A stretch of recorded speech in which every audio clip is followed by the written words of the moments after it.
عمرك تأملت في الحوار اللي حصل بين ربنا وإبليس قبل ما يطرده من الجنة؟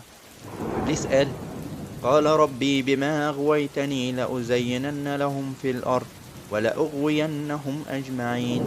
وربنا رد عليه وقال: إن عبادي ليس لك عليهم سلطان إلا من اتبعك من الغاوين.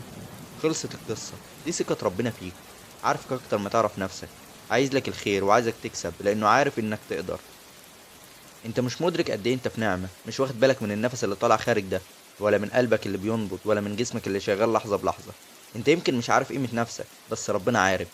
وعشان كده لازم تكون قد الثقة دي، ولازم تشتغل على انك تكون احسن نسخة من نفسك. وعشان توصل لكده لازم تبقى شايف طريقك بوضوح، لازم يكون عندك اهداف. ما تسيبش نفسك لنفسك فتلاقي روحك في مكان ما كنتش ناوي توصل له اصلا. ازاي تكون بقى احسن نسخة من نفسك؟ اولا لازم تحط اهداف. هات كشكول او نوتة صغيرة، في اول صفحة اكتب مراجعة الاهداف. لو عندك اهداف قبل كده، شوف حققت ايه الاسبوع اللي فات، ايه اللي مشي كويس وايه اللي محتاج يتظبط. ولو ما كنتش حاطط اهداف، ابدأ دلوقتي. في اول صفحة اكتب المشكلة الاساسية، مش بس اعراض المشكلة، حاول تكتب جذور المشكلة.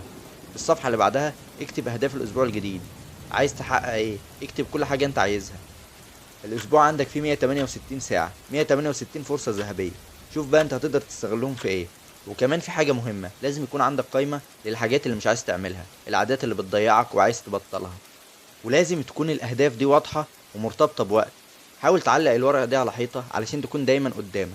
بس اهم حاجة في الموضوع المراجعة الاسبوعية، هي دي اللي بتفرق بين اللي بينجح عن اللي بيتوه. مثلا كل يوم جمعة بعد الصلاة خصص ساعة واحدة بس تراجع فيها أهدافك وتحضر خطة الأسبوع اللي جاي. يعني استثمر 0.5% بس من وقتك، ساعة واحدة بس تبني فيها مستقبلك وتكرم بيها ثقة ربنا فيك. ده كان فيديو النهاردة، فيديو بسيط كده بس ممكن يغير لك مفاهيم كتير. لو عجبك الفيديو ما تنساش تعمل لايك واشتراك في القناة وشير الفيديو عشان غيرك يستفاد. والسلام عليكم ورحمة الله وبركاته.